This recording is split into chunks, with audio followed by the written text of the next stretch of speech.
getting connected to self source and others. How are you? I always love to check in. What's alive in you? And what's alive in you, Summer? I'm a little discombobulated, honestly. Lost a document in my computer, which is easy for me to do because I'm not the most organized person. Um, so I need to recreate it.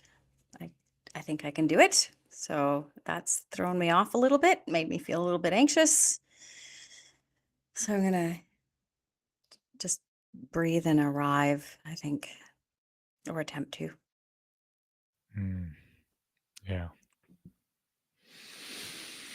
Hmm. What's, Complete.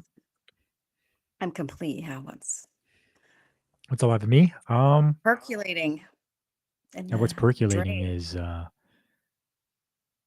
just excitement. Had a great workshop last night. That was amazing. And it just shows like the co-creation that can happen and the value that can be offered in those spaces. So excited to create more of those. So inspired, encouraged, and yeah, looking forward to this afternoon and the evening. It's Fridays are my day off. Not much going on, and I give myself that. I give myself a long weekend every weekend. It's nice. Yeah, it's good celebration. So I'm in celebration mode. All right. Yay! Yeah. Yeah, that was a Right. fun workshop. It was fun. I Yeah. enjoyed it. And that ties into our conversation today that we want to explore is like, why do we wear masks? Why do our monsters become bigger and bigger? Well, why is that, Summer? What's behind all of that? What's behind all that? What's behind all the masks? Um, well, what Naomi, you and I configured and found out that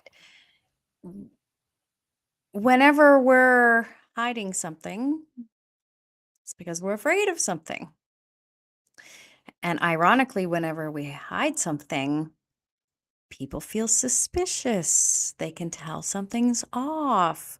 It comes out sideways. It's like a Jekyll and Hyde thing. And people then are afraid of us. It's that whole thing. What we project, we receive. But if we're willing to be vulnerable, people receive that well. It's kind of like, wild animals. Why do people think they're vicious? Well, maybe it's because they smell fear first. Just a thought. That we create more of what we have, like this idea that begets fear. Fear begets fear. I mean, that's that saying. Fear, FEAR, false expectations appearing real. I mean, I've been in situations where people look scary. They're a bit frightening.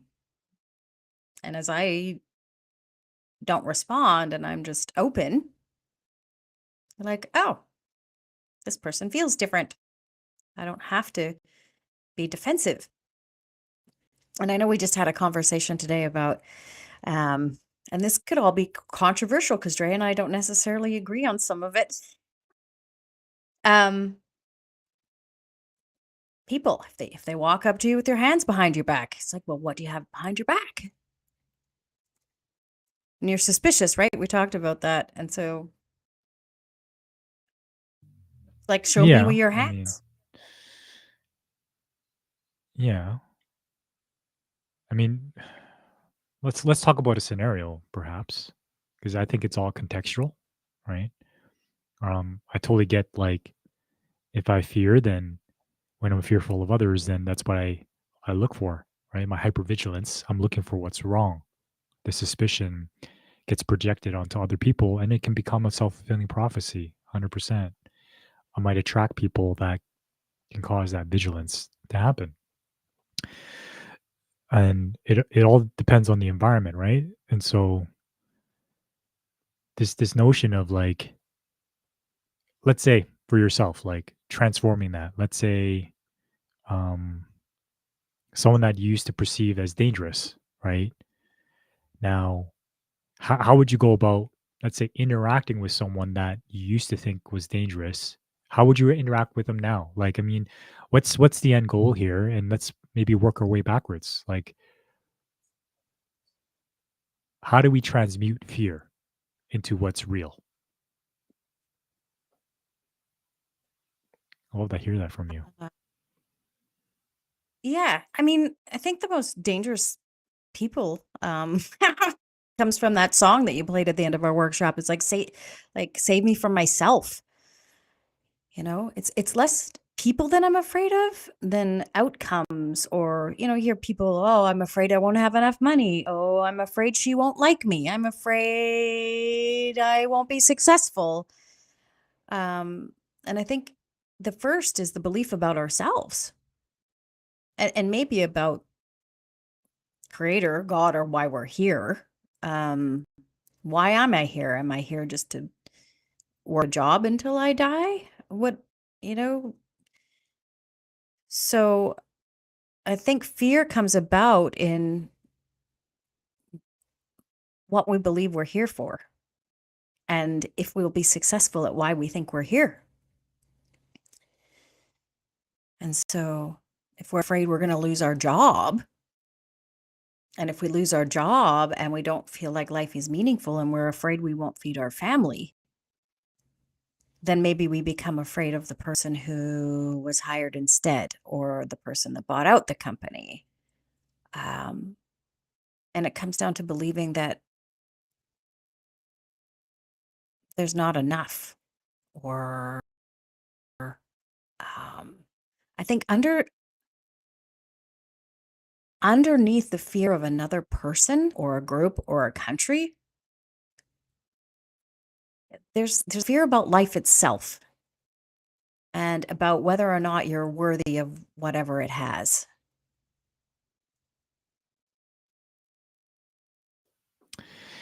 Hmm. I think Mhm. there's different types of fear, like different levels of fear. Um, there's unhealthy fear, there's healthy fear. Fear with any emotion is a signal. Like pain is a signal, fear is a signal. In men's work, we look at fear as my ally. Fear showing me where my edge is. Right, I can be living in a comfort zone, or I can see fear as a way to like, oh, this makes me uncomfortable. But if my value and my need is for growth, I'm gonna lean into it. I'm gonna sign up for that public speaking event, do a speech. Right? I'm gonna sign up for Toastmasters. I'm gonna start networking. So that's healthy fear, right? Though there's also fear of like looking down a cliff and this body reacts of freezing.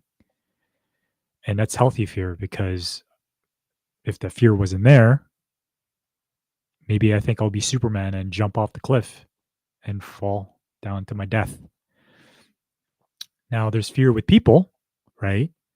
And people's an interesting thing. I think if anybody were to walk downtown late at night in any American city, there's there's a sort of hypervigilance. And the hypervigilant saboteur or protector, it's there to serve a purpose for me. Like I'm quite aware of my surroundings, though it can be paralyzing and it can also um unfairly project certain things onto certain people. And, I've done an experiment where, with homeless people or people on the streets, I project fear and there's some sense of animosity between us. And there's other times where I would see them just as a human being and we would head nod and give each other acknowledgments regardless of my judgments. Right. So I see that transmutation. So I think it really depends on the context and the situation, right? Um, because one extreme example here. Here's one extreme example. Um, late at night, someone comes up with a knife or a gun and says, "Give me your money." Right? And let me ask you, like, how would you respond or react in that situation?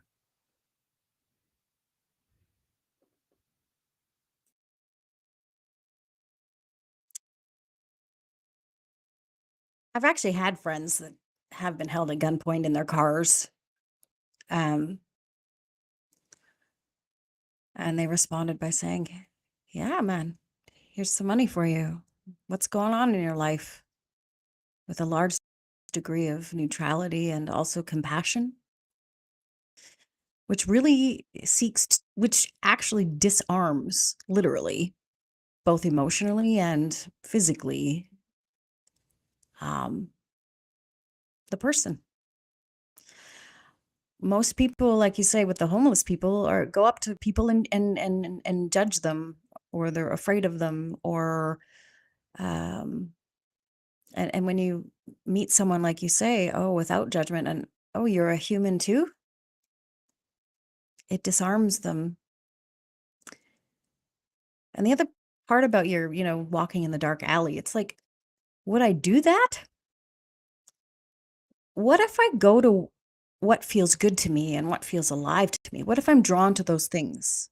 What if I know what's true for me and I'm going towards things that and people and experiences that are life giving? I don't know if I'd end up being in a place where I'd be threatened. If I'm going against the other more subtle signs, of fear or resistance or whatever you wanna call it in the body, because you said, there's healthy fear and not healthy fear. I think it's all healthy, all the signs we get, but I think mostly people ignore them. "Oh, I'm feeling exhausted, I'm feeling tired, I probably shouldn't go to work." That says my body, like, "No, please don't make me go," and we force ourselves to go. There's a warning sign. The body says, "I'm tired. I'm likely to burn out." Can I say something about that? Yeah. Yeah. So what I hear is a delineation between body and mind. And I just want to acknowledge Mm, some. but This is for me. I just want to touch on this note. Hey, Chris, welcome. And Nate says, regarding that example, if he asks me for my money, I'll tell him to wait and then take him down. Okay. Yeah. And that's fair. That's fair because we're exploring some paradigms here, right?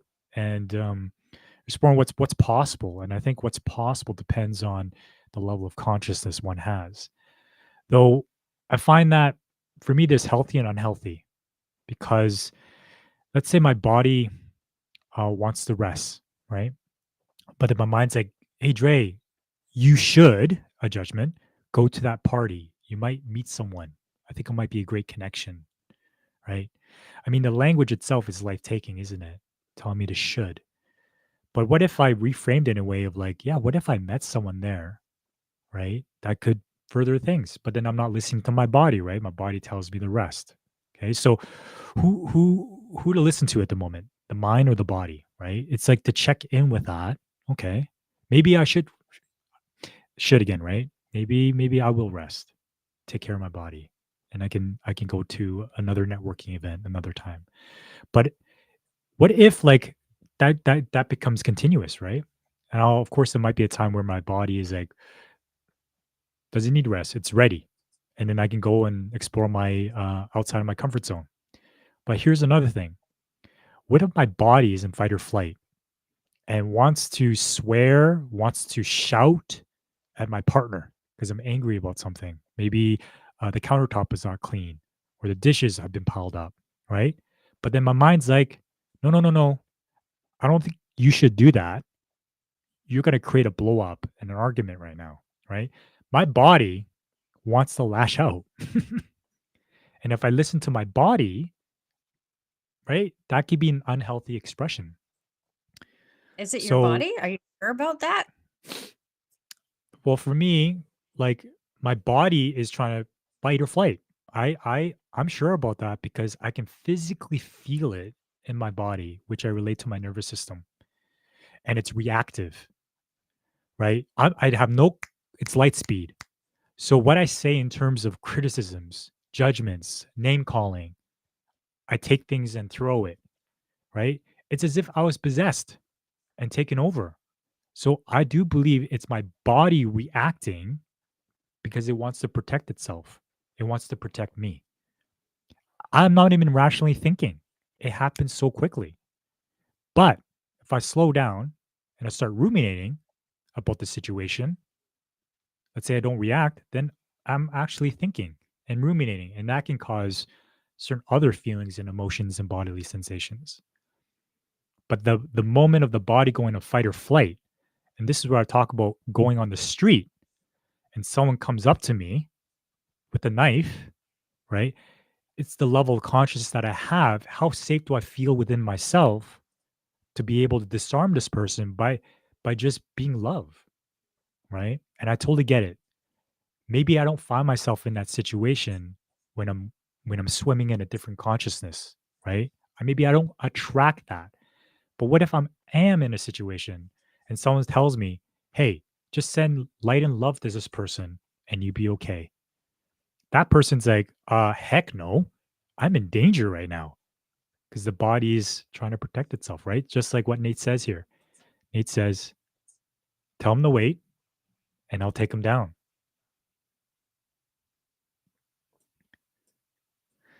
So I think it boils down to safety, right? So if I don't feel safe within myself and within the situation, how can I ask myself to elevate in extreme circumstances, right? These are extreme, right? Because my life is on the line.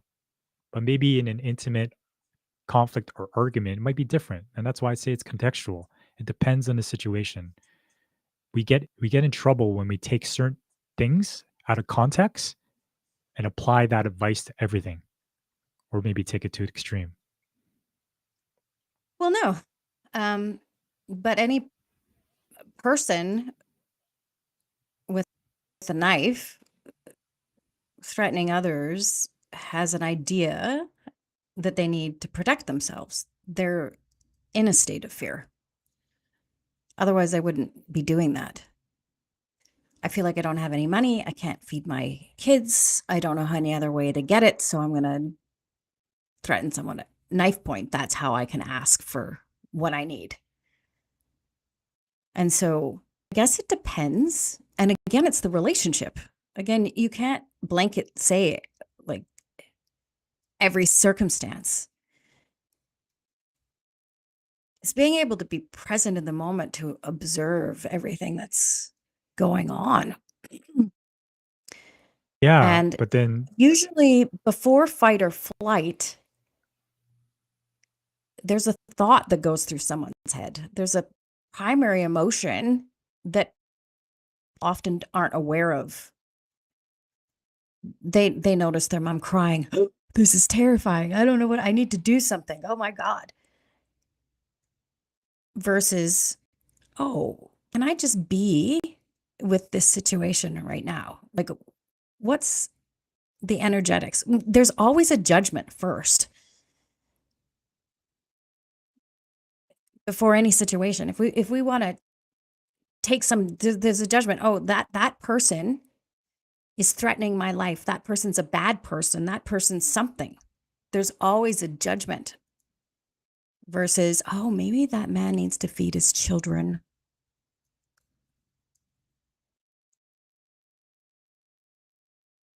So, so the person who's threatening someone, they are in fear. Otherwise, they wouldn't be doing that. So I'm just gonna like twist that a bit because again, it goes back to fear begets fear. mhm. And I'm just acknowledging the situation that, like, offering people grace. Like, I see what Chris says here and the space between stimulus and response. 100%. There's a choice. For me, I believe that the body does have a mind and its cells. The trauma is stored in the cells of the body from what I've learned and read. And so it reacts based on past experiences. And thank you for your comment, Chris. We can agree to disagree. I don't know exactly what the body is or the vessel, whether it's a combination of heart, spirit, and mind. Um, it does make sense that everything is connected. Totally. I'm just being practical in those situations that it's so quick to react, right? And when you say presence, presence requires conscious awareness. But if my body takes over, I just react.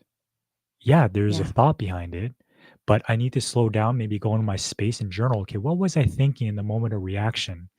It does require conscious awareness because in the society, if we're all in survival, right, we're reacting.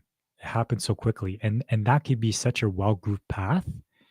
And I love how what we're talking about here, there is a better way, though offering each other grace in those situations. Because I'll just say from my example, like I'm learning this stuff like pretty much every day, and I still find myself making mistakes, dropping down, and being my wounded self. But to like reach up to light and love right away, I think it's like me being more spiritual than I am. Like I'm not God here, right? I'm not trying to pretend to be Jesus here or Buddha on the street. I'm being realistic and practical of what Well, situations I'm in. Am I resource enough to be able to hold space in these situations or not, right? And if it happens out of left field, right? That's the true test, right? That's the true test of can I still stay regulated and really connect to the feelings and needs behind this person versus reacting. And what I say is, well, most of us are reacting. That's the mhm, paradigm that we're still in. It's just mhm. acknowledging the consciousness that we're in and being responsible for how I react in that consciousness, right? Um, Look at this. I'll give an example. Let's say one person is in fight or flight, right?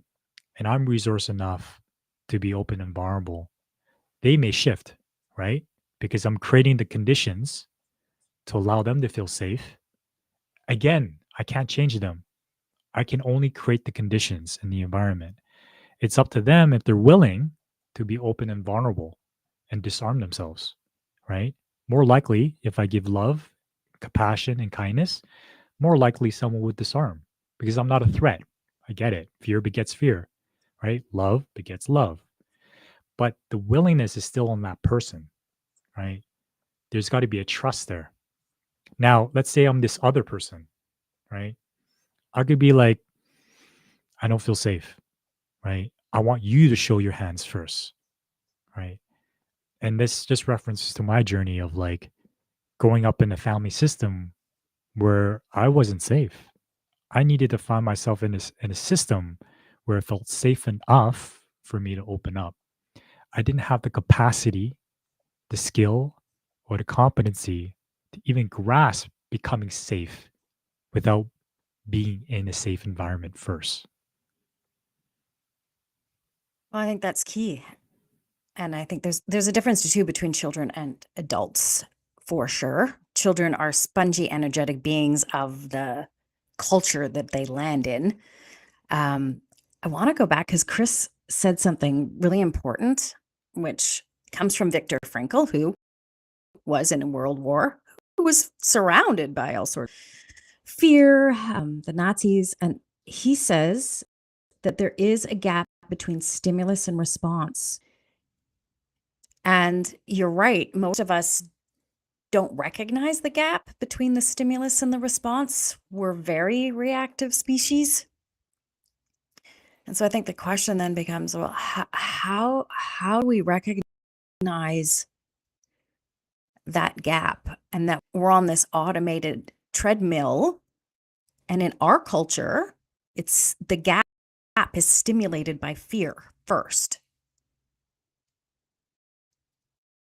It's kind of an automated pattern that we have. And I'm curious, Nate just said something. Oh, yeah. And Nate said he was joking. Yeah, this is good. It's good to what would we do? And what are the real things in here? Um, can you pop up Chris's thing there? What do you say? I was more referring to your example of your body reacting to your spouse about dirty dishes in your mind.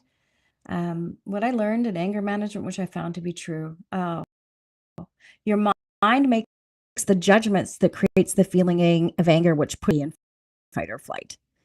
Yeah. Yeah. I mean, that's what we've been taught. The colonialized, war driven culture that we live in. Our first thought is, ooh, that person's a threat versus, oh, there's there's a person. What's my relationship to that person?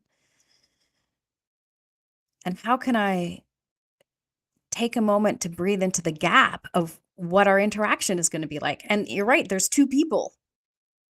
There's always two people in any relationship. And so there's so many different scenarios and some of it, yeah, I get it. In our logical linear um you see a person with a gun, maybe you shoot back. That's the thing. And you don't know if that person has the ability to pause between their gap and their stimulus. And a gun is a very it's very different than someone who just is standing there without one. Um, but like David Hawkins says in his books, like Healing and Recovery, when he walks up and he was at this, I can't remember, retreat center, but there was a snake, a cobra, and they stood there in their moment looking at each other. So who goes first? Is the snake afraid of the man? Is the man going to throw a rock at it? Is he going to step on it? Is he going to run away? Or is it the snake that's scared? And he tells this story, and it's like the snake and he looked at each other. And in this moment, there was that gap. What am I choosing here? And I think we're in a level of awakening where we can breathe into that gap and go, oh, there's another sentient being in the form of a snake, and I'm a human. What am I going to choose? And I mean, cobras stand up. I remember the picture and their whatever the sides of their faces flare out, and it just slithered away. And he walked their way. They greeted each other, and they went the other way.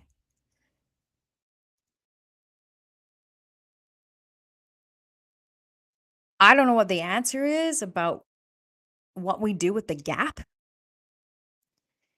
but it is about recognizing the judgments that we have in the gap.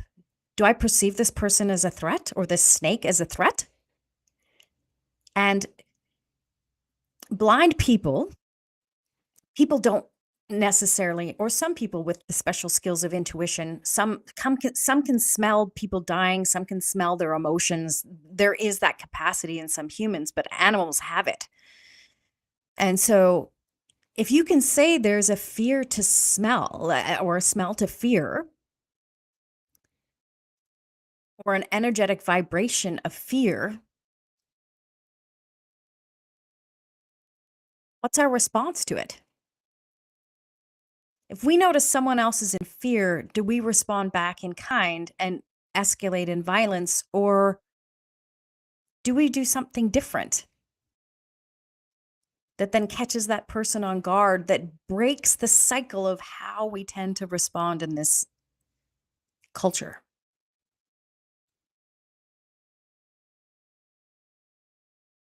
Yeah. I mean, that's a great conversation and to create that awareness. And I want to speak to Chris's example. Yeah, your example makes sense. I can see myself making judgments about it and then feeling angry and my body reacting. I'm also curious about the body itself reacting on its own as well. Like it goes both ways, the mind affecting the body and the body affecting the mind. Um, that's something to be explored, perhaps.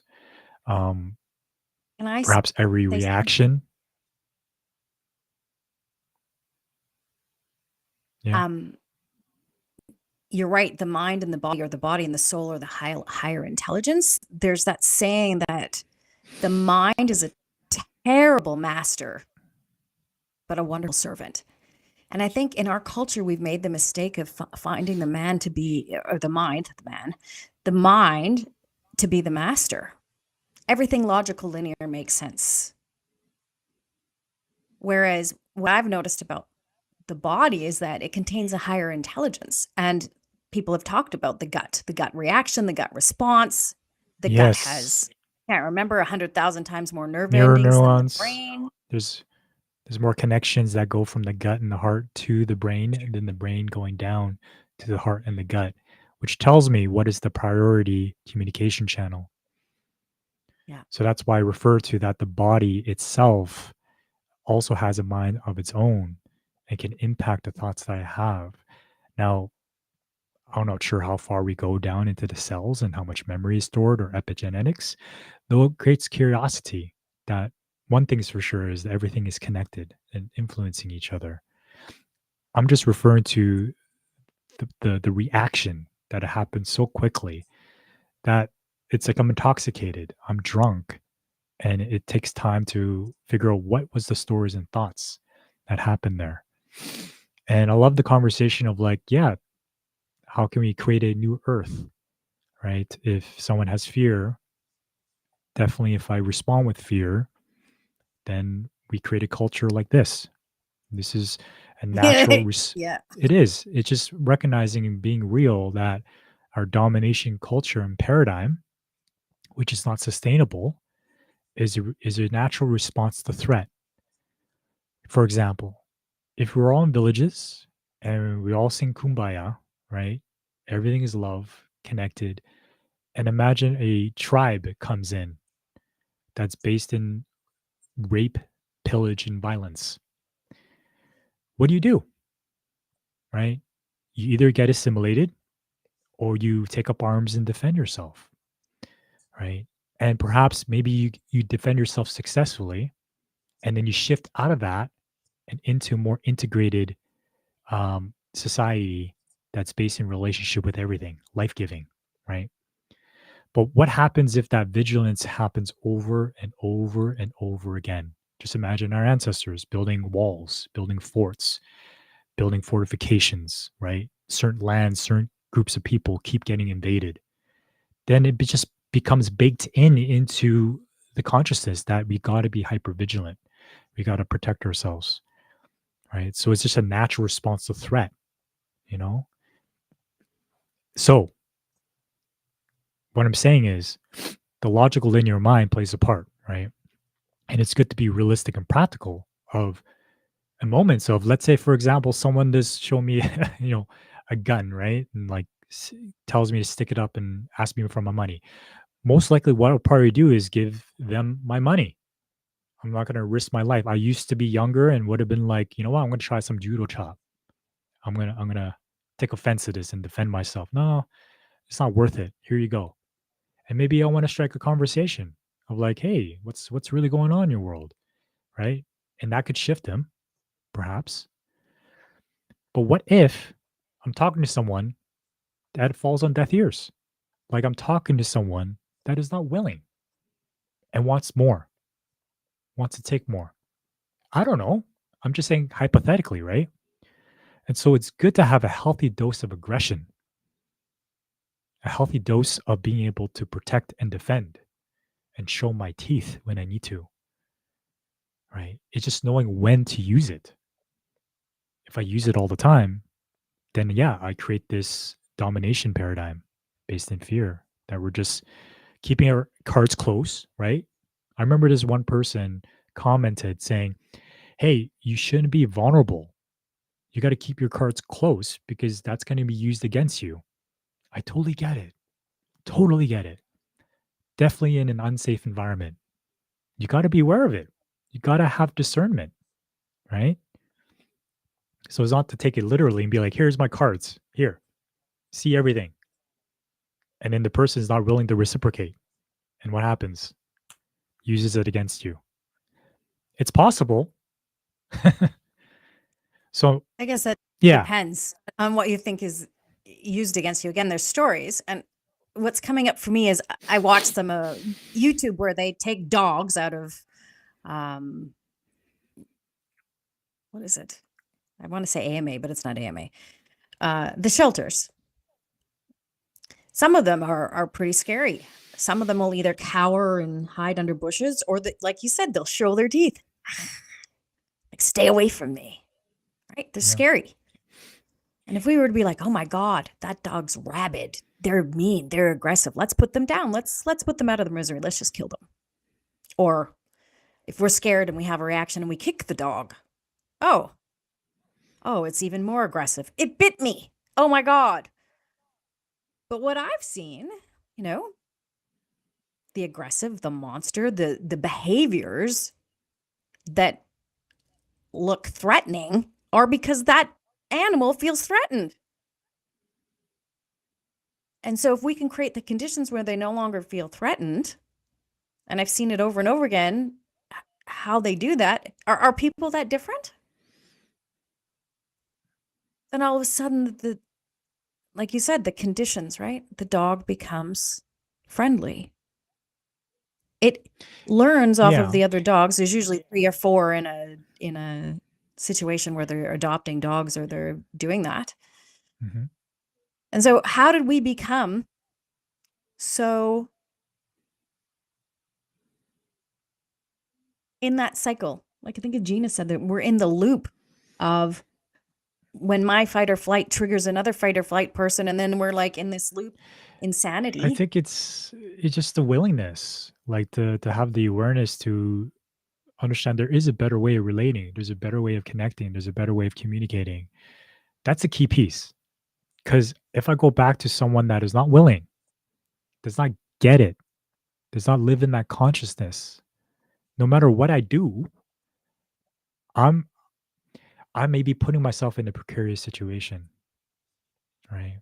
So am I the person I'm relating with? Are they willing to play in a different type of consciousness? If that person that is trying to rob me all of a sudden starts to have a conversation with me, great, let's explore. But then he's like, no, give me this, give me that, da da da da da da. What do you do? Right?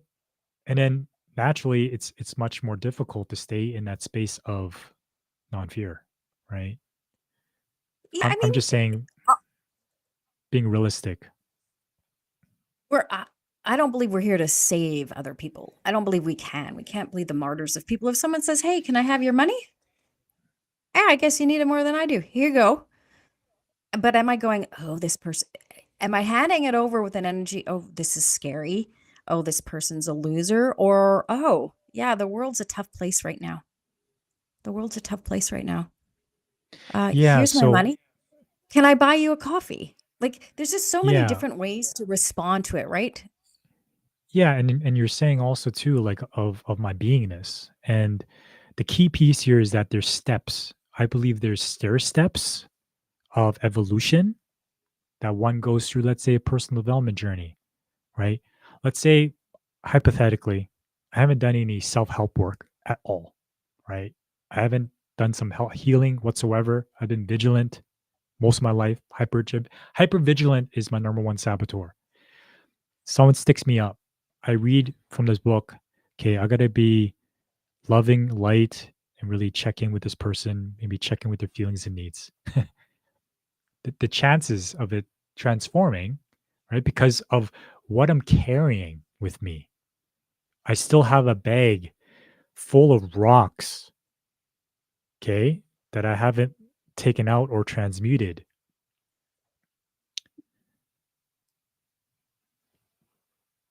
There's a process to That it, is what I'm saying. Well, that begets the theory that it's logical and linear and takes steps versus the 100th monkey, whereas there's a monkey off in Africa washing, Yeah. potatoes in the But then that could seawater, and then refer someone totally to, connected does the same thing. well, that refers to the overall consciousness of humanity, right? If the consciousness does rise over generations, there's new kids coming in, right? Perhaps with different level of consciousness, right? The old guard is going away. Then definitely I see that rising. But then what happens is that we're swimming in a different soup now. The conditions are different now.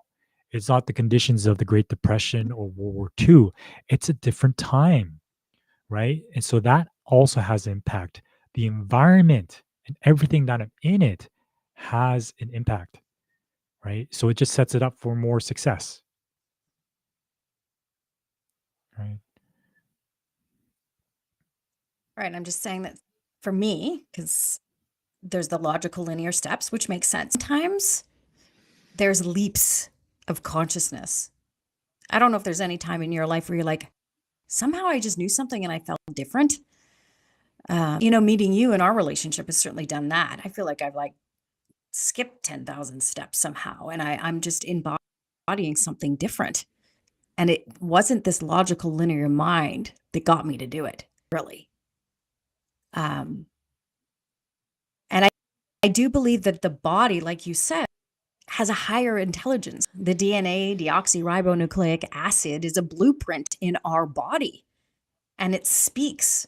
Jean Octoberg calls it an a priori language. It's energetic, it's pre-verbal, it speaks to the neural pathways on a much different level.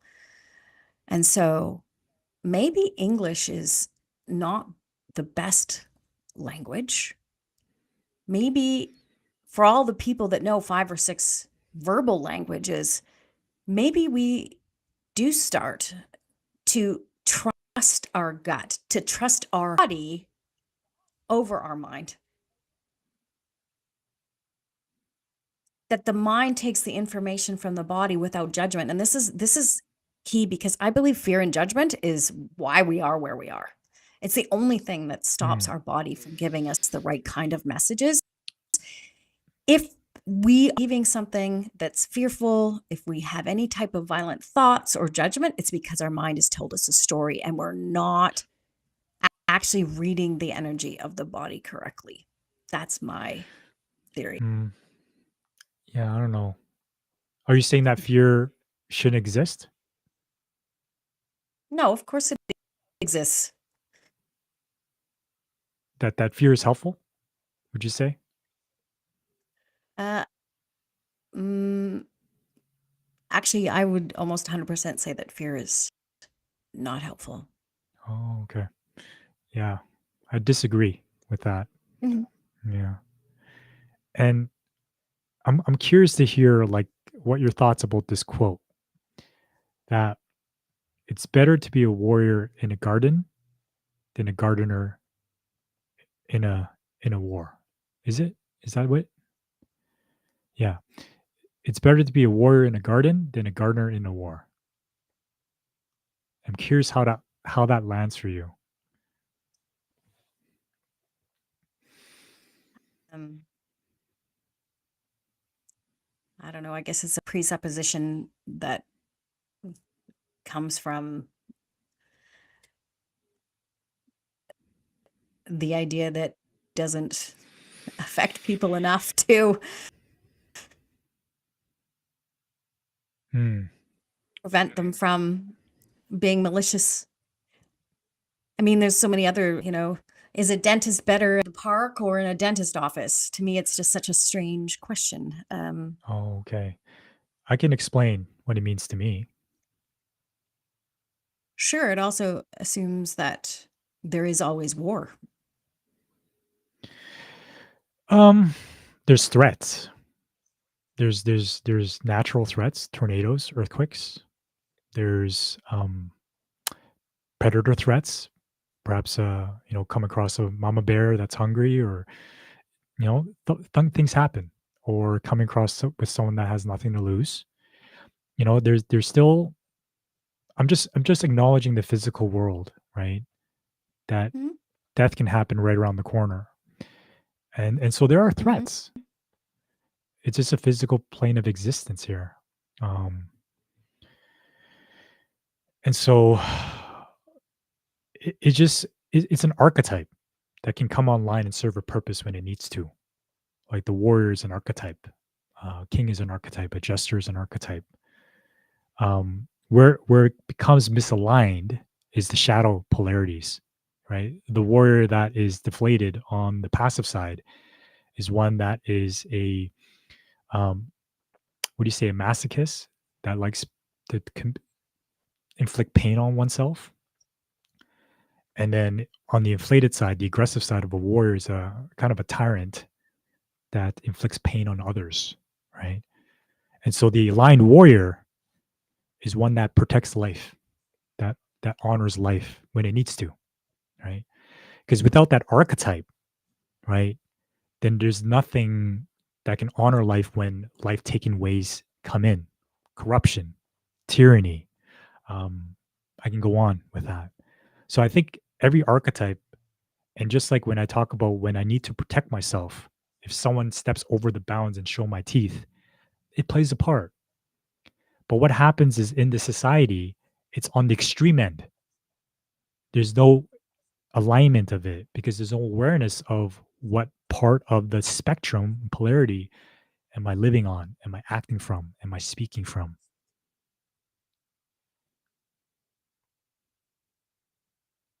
Yeah. So There a is warrior in the garden is polarity, just being and prepared, oh, right? well, and what else that predisposes us to the idea of the physical world and a real focus on the physical world and the physical reality, which I would say most people are. Most people, if they've got a physical symptom, they go to the doctor, they try to fix it, they try to cut it out. They don't, most people aren't aware of, even though it's proven that stress creates a lot of our physical realities, our symptoms. Most people aren't really attuned to mind body medicine or those types of things. It's an idea that people have, but we're very physically motivated and we're also very much in our head. Our mind tends to be the master in our culture. And Mm. what I'm saying is, I think it's shifting. Yeah. And we have to consider there is the physical world and physical interaction. It's just having more awareness, right? Of what I'm hearing you is, please correct me, is the integration that there's much more than the physical. There's the intuition, there's a heart mind, there's a gut mind, there's a higher intelligence. And we can bring that all in and integrate it, then yeah, a lot can be possible. Um, Chris says we may still choose violence in extreme situation, but I would only make that choice. Fear is a powerful, necessary response in some situations. The physical world, as you say, good to be afraid of heights when climbing a ladder or a tree. Yeah, Actually, and you I know agree what? I'm to an going to extent. challenge that. Okay. Extent Yeah. Dre about the warrior. I'm here to protect myself and those who are vulnerable and weak. And then, yeah, I just want to say something here because let's say learning martial arts, jujitsu, boxing, I think it's great. Every person, I recommend learning it because it actually makes me Mhm. less dangerous. Because when I know what I'm capable of, then I'm not a threat to other people because I, I'm confident in myself. I don't need to prove myself. I don't need to be a bully, right? I'm like, I'm good. I can handle my own. And actually, I get two choices. I can either be a predator and prey on people that are weak and vulnerable, or be a protector, protect those who are weak and vulnerable. Those are two choices. I Yeah. think there's a third,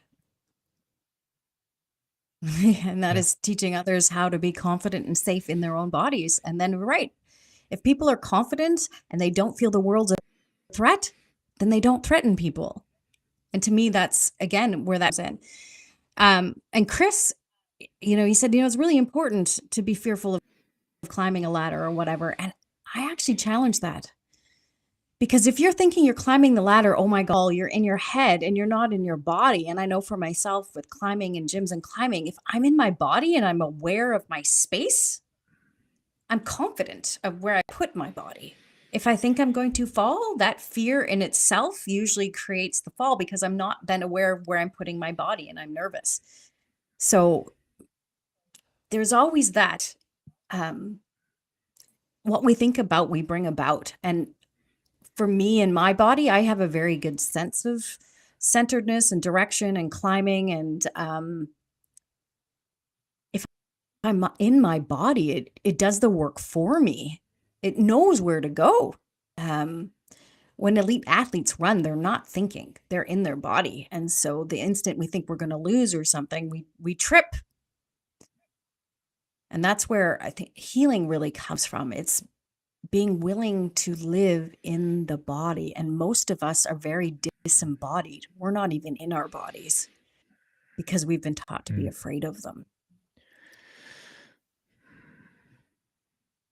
Well, there's a risk, right, And involved, like extreme sports, doing base jumping, flying with a wingsuit.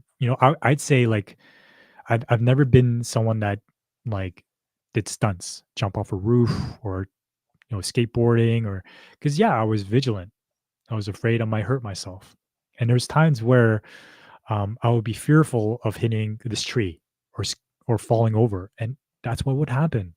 I would create it because I wasn't confident on the bike, on the skateboard, right? And just knowing that, let's say if I didn't feel fear at all, right? Then maybe I just do a wingsuit, jump off a plane, do extreme activities. But there's always a risk. There's a risk where something does screw up, and maybe I go into my head and I think of fear and I mess up on my turn and I fall right into a mountain, splat, right? That the fear there is still telling me there's a risk here. I could still screw up. Yeah. Okay, but for sure. But why are we going to these things? Like, why do people do those things and jump off of those things? Adrenaline. Maybe sometimes there's a bit of an addiction to that, to thrill seeking, to whatever that is. And of course, you're putting your physical body in danger. There's no question. Mhm. And right now, Yeah. like literally, linearly, we think we got one life, right? And and then, of course, energy, right? We can talk about spiritual and souls and where it goes.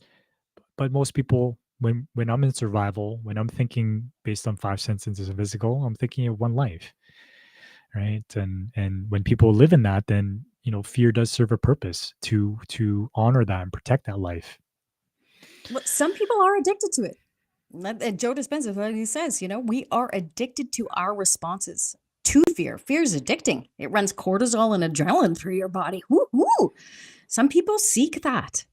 And Chris is bringing this up again, where when we started the conversation, though, was the body having a reaction of anger in its own? Anger is a secondary emotion always. Fear and hurt come first. Yes, it's so true. The anger, the violence comes secondary.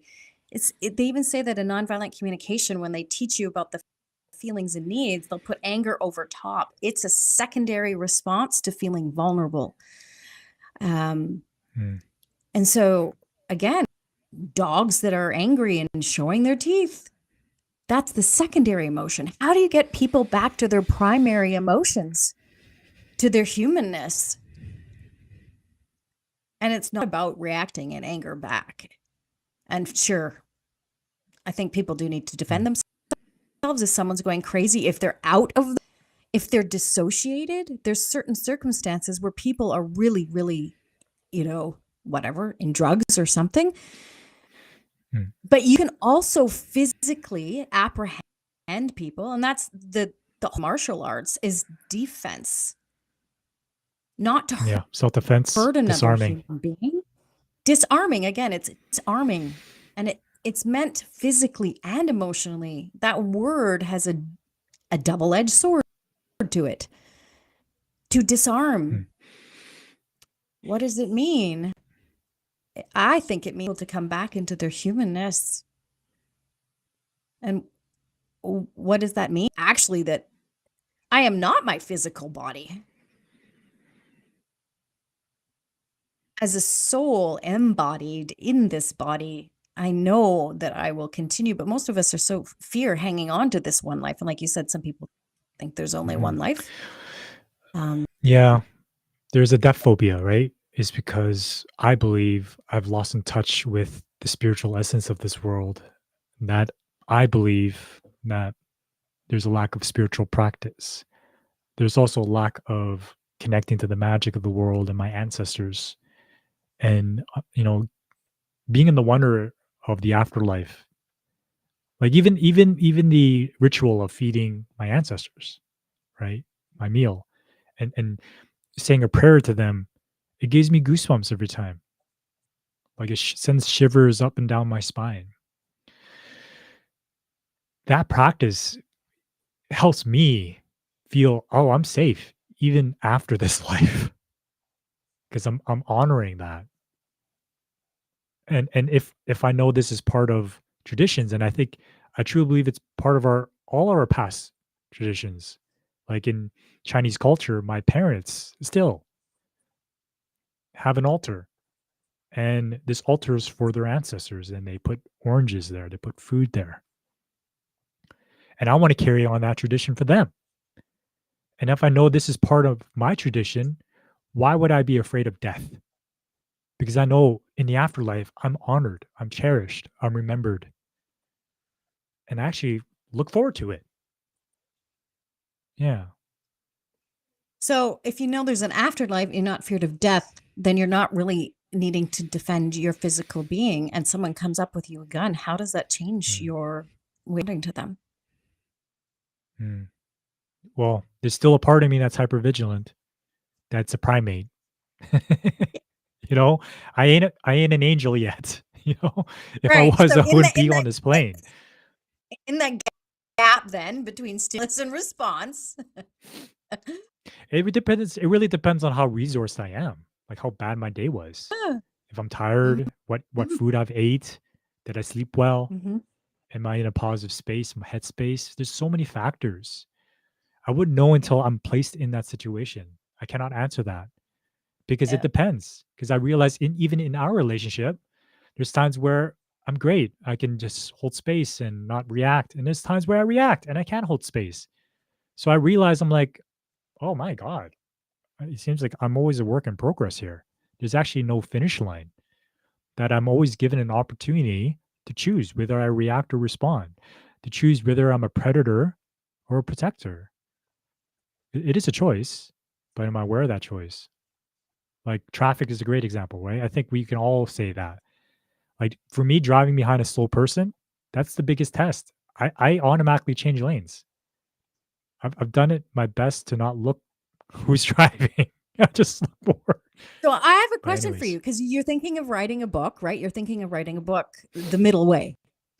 What's the middle yeah, way the middle between path. a protector and a predator? What's the middle way of that?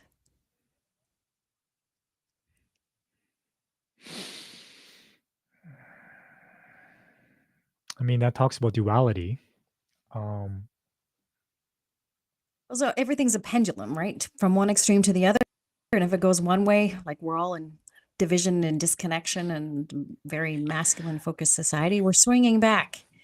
well, you Predator know, and one's prey, protector. that's What's the middle a path of hard one that? to answer. That's a hard one to I answer I know because that's why it's a I context.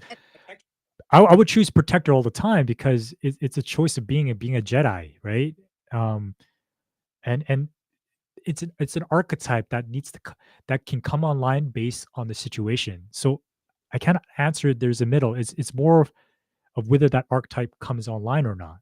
Now, in terms of a polarity, I'm talking about passive aggressiveness or aggression.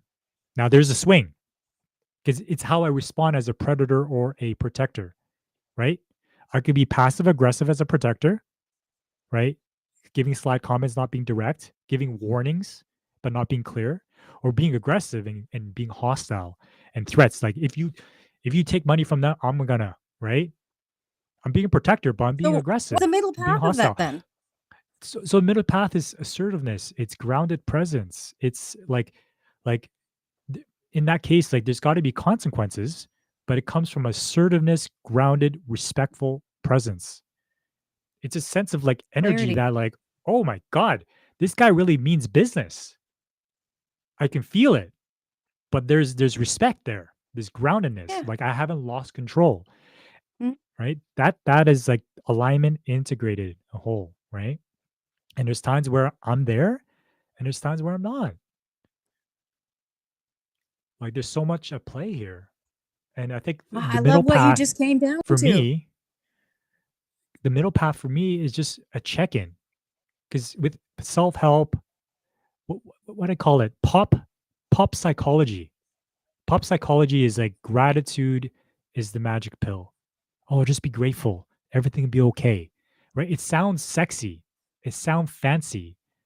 But when we take it out of context, that's where it becomes dangerous. It might not become helpful anymore. The middle path is about checking in with myself where I'm at right now and saying, what do I need to come back into alignment? I might need rest, but maybe too much rest is not good. I need to do something, but too much doing might not be good.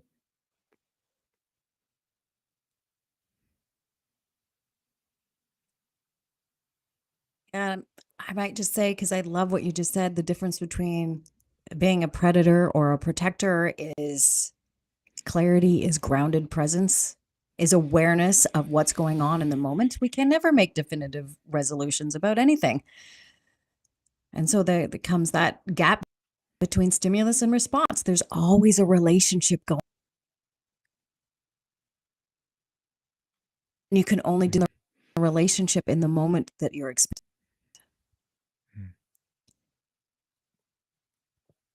That's where you need the body, because the mind will always default to what it thinks it knows, and only the body knows what's in the field, the electromagnetic field of each any given moment. And this is where, for me, coming back, trust that knowing, because I don't know what I would do. It would depend very much. mhm. Yeah, and it happens behind Yeah. closed doors. It happens when no one's watching.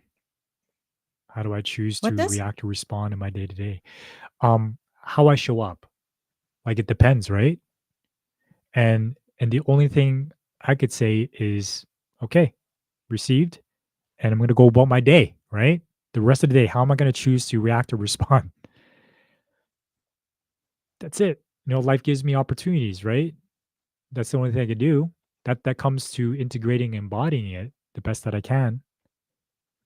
Mhm. But reading something, listen to a podcast, or hearing us speak about it ain't gonna do anything. I get it starts with awareness before change. Though it's like, okay, now what?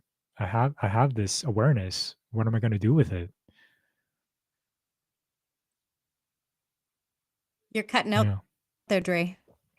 Oh, that's too bad. Lost your sound. So we have to wrap up anyways.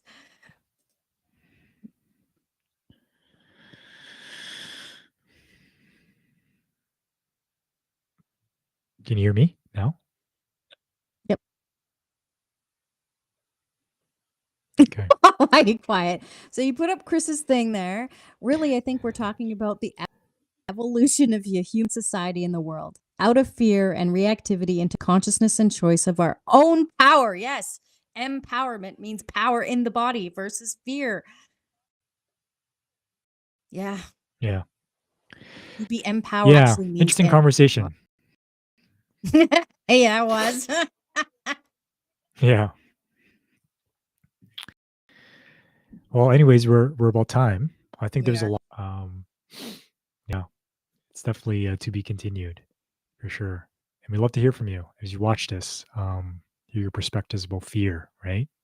Fear, yeah. The body, the mind, yeah, the relationships with that.